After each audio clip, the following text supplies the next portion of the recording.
अभी last lecture में हम लोग ने क्या देखा था, सबसे कम रिटर्न्स किस में मिलता है कि हम लोग अगर बैंक में जाके एफडी बनाते राइट 6%, और उसके बाद हम लोग ने देखा था कि अगर रेसिडेंशियल रियल एस्टेट में जाते और अगर अज्यूम करते कि पीजी का अगर मोड भी ले रहे तो कितना मिलता है, यील्ड कितना है, रिटर्न्स कितना है, 8% ऑन एन एवरेज, वो भी अगर हायर एंड पे ले रहे तो। उसके बाद हम लोग ने देखा था गोल्ड में मिल रहा है, गोल्ड में कितना देखा था हम लोग ने, long term returns on an average 9-10% था, बट उसमें हम लोग ने देखा था प्योरली वो कमोडिटी के वजह से नहीं आ रहा है रिटर्न्स, 2-3% किसके वजह से आ रहा है, करेंसी के वजह से आ रहा है, हमारा करेंसी डेप्रीशिएट हो रहा है उसके वजह से आ रहा है रिटर्न्स राइट। अभी हम लोग देखेंगे equity as an asset class में कैसे रिटर्न्स मिल रहा है, ठीक है। तो सबसे फर्स्ट चीज़ समझते हैं कि अगर मैं मेरा खुद का कंपनी चालू करता हूँ तो मेरे को खुद का कंपनी चालू करने के लिए खुद का पैसा डालना पड़ता है, that is nothing but equity, खुद का पैसा, यानी कि आप वो कंपनी के ओनर बन रहे हो। अभी मैं कंपनी स्टार्ट कर रहा हूँ, पूरा पैसा मैंने डाला तो 100% ओनर कौन, मैं, प्राइवेट कंपनी का, बराबर है। अगर मुझे एक्सपैंड करना है प्राइवेट कंपनी को तो मैं क्या करता हूँ, या तो मैं लोन लूँगा, बैंक में जाके लोन लूँगा, वो आ जाएगा लोन्स के अंदर। अभी वो लोन थोड़ी ना ट्रेड होता है मार्केट में, वो ट्रेड नहीं होगा। दूसरा क्या है, कोई और सपोज फॉर एग्जांपल साइली को लग रहा है कि मनोज के कंपनी में मैं ना 1 करोड़ डाल सकती हूँ एंड मैं और ज़्यादा इंप्रूव कर सकती हूँ सेल्स पहले 50 लाख था, अभी अगर मैं आ जाऊँगी टीम में तो सेल्स भी डबल हो सकता है, बराबर। यानी कि वो एक प्राइवेट कंपनी में इन्वेस्ट कर रहे हैं, उसको हम लोग क्या बोलते हैं, venture capital and private equity, ठीक है। बहुत छोटे कंपनीज में इन्वेस्ट वेंचर कैपिटल करते हैं, थोड़े बड़े प्राइवेट लिमिटेड में प्राइवेट इक्विटी कंपनी करते हैं। वो आ गया हमारा प्राइवेट कंपनी के इन्वेस्टमेंट्स में, ठीक है। अभी कंपनी बड़ा हो गया, फॉर एग्जांपल डीमार्ट, क्या होता है, पहले मेरा खुद का कंपनी रहता है, मैं प्राइवेटली ओन करता हूँ फुल 100%, उसके बाद मैं सोचता हूँ प्राइवेट इक्विटी ने भी थोड़ा पैसा डाला, अभी मैं सोचता हूँ मैं ना पब्लिक को देना चाहता हूँ, मतलब पब्लिक में भी पब्लिक का ओनरशिप होना चाहिए। मेरा कंपनी पहले मैं 100% ओन कर रहा था, अब मैं चाहता हूँ कि पब्लिक एज अ होल भी इन्वेस्ट करे मेरे कंपनी में, तो मैं क्या करता हूँ, देयर इज अ मोड जो स्टॉक एक्सचेंज में जाके लिस्टिंग होता है मेरे कंपनी का, उसको हम लोग बोलते हैं IPO, इनिशियल पब्लिक ऑफरिंग। जो मैं एज अ कंपनी क्या करूँगा, मैं बोलूँगा मैं मेरा स्टेक्स थोड़ा बेचना चाहता हूँ, वैसे भी पॉसिबल है, या तो और ज़्यादा स्टेक देना चाहता हूँ। अभी कंपनी में पहले 100 शेयर्स थे, अब मैं क्या करूंगा 100 के बदले में और एक्स्ट्रा 100 शेयर्स इशू करूंगा, तो टोटल कंपनी में 200 शेयर्स हो गए एंड वो बाकी का 100 शेयर्स मैं पब्लिक को दे दूंगा, तो पब्लिक क्या करेगी, पैसा देगी, वो कंपनी के पास जाएगा, समझा। वो आता है इक्विटीज में। एंड दूसरा क्या हो सकता है, लोन्स ले सकते हैं, जैसे प्राइवेट कंपनी में मैंने बोला ना बैंक में जाके ले सकते हैं, वैसे कंपनी क्या कर सकते हैं, पब्लिक से भी लोन ले सकता है, उसको हम बोलते हैं बॉन्ड्स एंड डिबेंचर्स। बॉन्ड्स भी बोलते हैं, डिबेंचर्स भी बोलते हैं। इंडिया में बॉन्ड मार्केट इतना फेमस नहीं है, 99% इन्वेस्टर्स अगर बॉन्ड मार्केट में इन्वेस्ट करना चाहता है तो कहाँ से करता है, म्यूचुअल फंड में से करता है, बहुत सारे म्यूचुअल फंड्स हैं वहाँ से करता है। हमारा फोकस कहाँ रहने वाला है, equity as an asset class में, तो वो हम लोग करते हैं। ये सब जो कंपनीज होती है ना जो IPO कराती है, वो सब कहाँ पे लिस्ट होता है, स्टॉक एक्सचेंज में। इंडिया का सबसे 2 बड़ा स्टॉक एक्सचेंज है, national stock exchange, Bombay stock exchange, NSE BSE।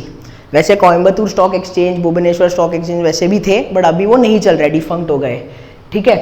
अभी हम लोग देखते हैं कि इंडिया एज अ होल, जैसे हम लोग रियल एस्टेट देखे, गोल्ड देखे, वैसे अभी हम लोग को क्या देखना है, इंडिया में अगर इन्वेस्ट करते, इंडिया के स्टॉक्स में इन्वेस्ट करते तो ऑन एन एवरेज हम लोग कितना कमाते, ठीक है। तो उसका one of the best representation, India का बेस्ट रिप्रेजेंटेशन इज निफ्टी 50। ये अभी निफ्टी 50, ये सेंसेक्स क्या है मैं बताता हूँ, इसको हम लोग बोलते हैं इंडेक्स। निफ्टी 50 करके कोई स्टॉक नहीं होता, तो what is Nifty 50, basically Nifty 50 मतलब इंडिया का टॉप 50 कंपनीज। अभी बहुत लोगों को लगता है टॉप का मतलब होता है top in terms of quality, जब भी कोई निफ्टी 50 का बात करते हैं उसको लगता है इंडिया का सबसे बड़ा 50 स्टॉक्स, बेस्ट स्टॉक्स।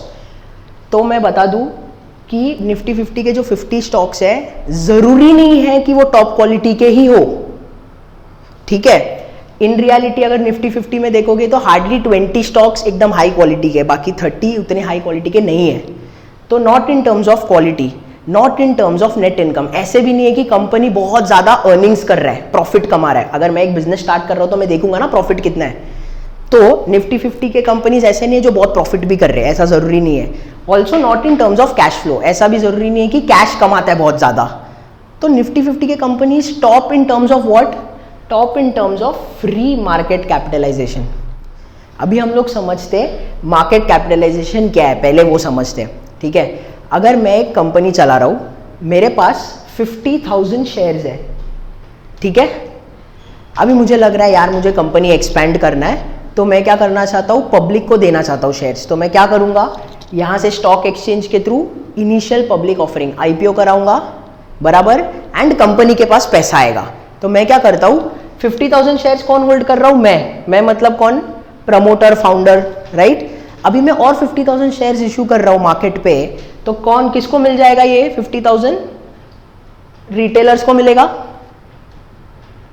अभी टोटल शेयर्स मार्केट में कितना है? 1 लाख शेयर्स, बराबर।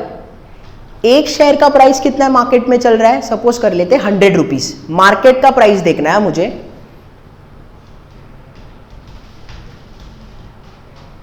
अभी कंपनी का पूरा मार्केट वैल्यू कितना है? एक शेयर का कॉस्ट है 100 रुपीज, टोटल शेयर्स कितना है आउटस्टैंडिंग? 1 लाख शेयर्स। तो टोटल मार्केट कैप कितना हुआ? 1 लाख इंटू 100 कितना हो जाता है? 1 करोड़, बराबर। अभी एक मुझे बात बताओ, जब हम लोग बोलते हैं free float market cap, free float का मतलब ये है मार्केट में अभी फ्रीली कितना शेयर्स फ्लोट हो रहा है। अभी एक बात बताओ, जो मैं प्रमोटर हूं, मैं एज अ प्रमोटर बेचूंगा क्या मेरा स्टेक? मतलब ऑब्वियसली बेच सकता हूं, बट ऐसे ही बेचूंगा क्या? डेली बेसिस पे बेचूंगा क्या? नहीं। तो डेली बेसिस पे कितना ट्रेड होने वाला है मार्केट में? ये जो 50,000 शेयर्स है रिटेलर का, वो लोग ही कर सकते हैं, मैं एज अ फाउंडर नहीं करता इतना जल्दी। अगर करूंगा तो नॉर्मली वो नेगेटिव भी जा सकता है, वो हम लोग आगे देखेंगे। समझ में आ रहा है? तो फ्री फ्लोट का मतलब क्या है? फ्रीली मार्केट में कितना फ्लोट हो रहा है, यानी कि जितना रिटेलर्स के पास है। तो अभी कितना है रिटेलर्स के पास? 50,000, एक शेयर का प्राइस 100, तो कितना हो गया? 50 लैक्स। 50 लैक्स हो जाएगा free float market cap. Clear है ये कंसेप्ट? अभी हम लोग इंडिया एज अ होल अगर इक्विटी में इन्वेस्ट करते तो कितना रिटर्न्स है वो देखते हैं। उसके लिए बेस्ट रिप्रेजेंटेशन क्या है हमारा? निफ्टी 50, जैसे अभी हम लोग ने देखा था। अभी मैंने डेलिबरेटली 2 केसेस लिया हुआ है। एक नॉर्मल केस सिनेरियो, यानी कि एक नॉर्मल इन्वेस्टर अगर इन्वेस्ट करता बिना कुछ सोचे समझे for the next 9 years 10 years, तो कितना मिलता। सेकेंड सिनेरियो बेस्ट केस है। बेस्ट केस यानी कि वो बराबर से टाइम कर रहा है मार्केट्स को, तो उसको कितना मिलता, ठीक है। तो मैंने डेलिबरेटली 2009 एंड 18 लिया। 9 मतलब क्योंकि 2008 में रिसेशन आया था, क्रैश हुआ था एंड मार्केट्स एकदम नीचे थे, तभी अगर वो इन्वेस्ट करता तो कितना रिटर्न्स, ठीक है। तो नॉर्मल जो सिनेरियो होता है कैसे होता है? Normal case and best case के बीच में आता है रिटर्न्स, ठीक है। तो नॉर्मल केस में रिटर्न्स कितना दिखाया है? 9 ईयर्स इन्वेस्ट करते तो 9.01%, यानी कि every year 9%, and best case में एवरी ईयर 14.32%। अभी इसमें हम लोग ने डिविडेंड्स कंसिडर नहीं किया है। डिविडेंड्स क्या होता है? अगर एक कंपनी 1 करोड़ का प्रॉफिट करता है, 1 करोड़ में से वो 20 लाख्स एज डिविडेंड्स, यानी कि जो पैसा कमाया उसमें से 20 लाख वापस दे दिया इन्वेस्टर्स को, एंड बाकी का 80 लाख्स जो है वो री इन्वेस्ट करता है बिजनेस में अपना सेल्स बढ़ाने के लिए, ठीक है, सिंपल लैंग्वेज में। तो ये डिविडेंड्स का पार्ट ये निफ्टी में कंसिडर नहीं किया है। अज्यूम करते 2% आपको डिविडेंड्स भी मिलता, तो यहाँ पे कितना हो जाता? 2% ऐड करेंगे तो लगभग 11%, और यहाँ पे 16.32%। ये इंडिया एज अ होल का रिटर्न्स है अगर आप इक्विटी में डालते तो। इसमें आपको ज़्यादा दिमाग लगेगा क्या? नहीं। All you have to do is Nifty 50 के कंपनीज देखने और आपको उसमें ही डालना है, वही वेटेज इसमें, जैसा फ्री फ्लोट का वेटेज है वही वेटेज में आपको डालना है। ज़्यादा दिमाग भी नहीं लगाना है, डाल के रखना है, नेक्स्ट 9 ईयर्स तक सोचना भी नहीं है। बिना कोई दिमाग लगाए कितना मिल सकता है आपको? 11% to 16%। What if I tell you there is a way. अच्छा एक और चीज़, अगर मैं मार्केट्स में इन्वेस्ट कर रहा हूँ, स्टॉक मार्केट्स में Nifty 50 India as a whole में कर रहा हूँ, तो ये जो रिटर्न्स पाने के लिए कुछ रिस्क भी रहेगा ना। What if I tell you there is a way जहाँ पे ये 11 to 16% जो है, हम लोग उसको 18 to 20% का रिटर्न्स हम लोग जनरेट कर सकते हैं। विथ हैविंग सेड दैट, जो रिस्क है हमारा, risk would be less than जो इंडिया के मार्केट्स जनरेट कर रहा है। मतलब 11 and 16% रिटर्न्स जनरेट करने के लिए कुछ रिस्क लिया रहेगा। हम लोग का ऑब्जेक्टिव ये है कि उससे कम रिस्क लेके हम लोग 18 to 20% कैसे कमाएं, ठीक है। वही हम लोग को देखना है आगे के वीडियोस में।